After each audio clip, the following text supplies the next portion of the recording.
নদিয়া। আর ভগবান কৃষ্ণের হাতে কি ছিল? হ্যাঁ, ভগবান কৃষ্ণ কি বাজাতেন? বাঁশি, তাই তো? কৃষ্ণের কটা বাঁশি ছিল? ভগবান শ্রীকৃষ্ণের বাঁশি ছিল তিনটে। ভালো করে শুনুন, ভগবান শ্রীকৃষ্ণ তিনটে বাঁশি বাজাতেন। এক বেনু, দুই বংশী, আর তিন মুরলী। বেনু কখন বাজাতেন? যখন ধেনু চড়াতেন।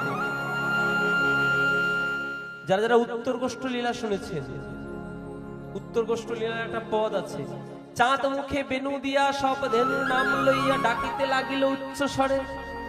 যখন ধেনু চড়াতেন, ধেনু মানে গরু, যখন গরুগুলোকে চড়াতেন তখন বাজাতেন বেনু।